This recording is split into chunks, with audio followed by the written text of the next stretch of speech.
"You're a leech. You can't stay here anymore." That was my father's verdict, delivered in front of everyone at the family meeting. No hesitation, no mercy. His voice cut the air like a blade. I didn't argue, I didn't beg. I just nodded once, rose from my chair, and walked upstairs to pack. But I wasn't packing just clothes. I was packing years of humiliation, of silent endurance, of being the convenient scapegoat. And I knew this time I wouldn't walk away empty-handed. I had built that house more than he ever admitted, not with bricks, but with responsibility. The utilities in my name, the internet bills, the streaming subscriptions, the insurance policies, even the car lease he bragged about negotiating. He let me manage it all because it was easier to dump the boring parts of adulthood on me. And I did it quietly, efficiently, never drawing attention to the fact that the whole system ticked because of me. But he mistook silence for weakness, and weakness for permanence. That night, while he slept smug under his roof, I went digital ghost. One by one, I logged in. Electricity, canceled. Water, disconnected. Internet, terminated. Streaming services, insurance, car lease, all shut down. Every bill, every contract, every account was mine to sever, and I did it cleanly, like cutting wires on a bomb. By dawn, that house was no longer his fortress.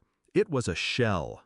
The next morning, my door shook with pounding fists. His voice cracked with rage. "What the hell did you do? Nothing works. The house is dead."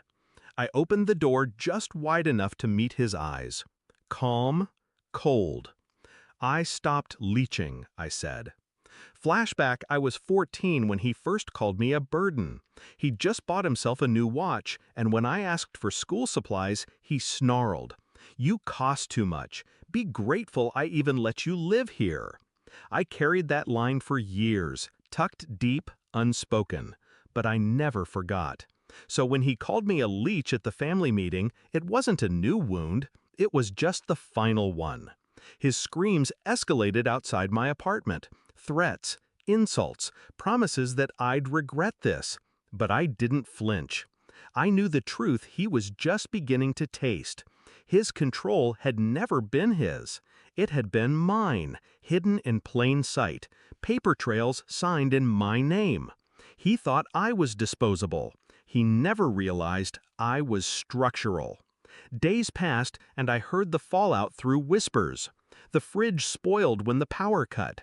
The water ran dry mid-shower.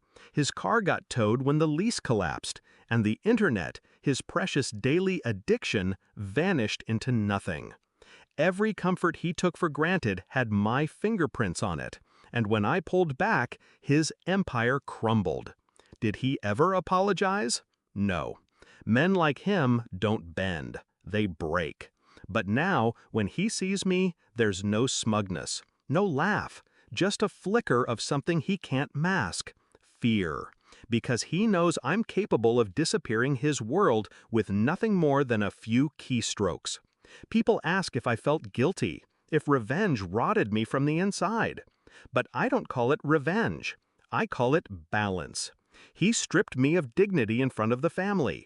I stripped him of his illusions in front of himself. When he spat, "You're a leech," he thought he was cutting me off. What he didn't realize was that I had already unplugged him. The last time we locked eyes, he asked through clenched teeth, "How could you do this to your own father?" I smiled, small and deliberate. "Easy. You said I wasn't family." That silence, heavy and final, was the closest thing to justice I'd ever known. He built a kingdom on my back. I left him in its ruins, and I walked away not as a leech, but as the one who proved he was nothing without me.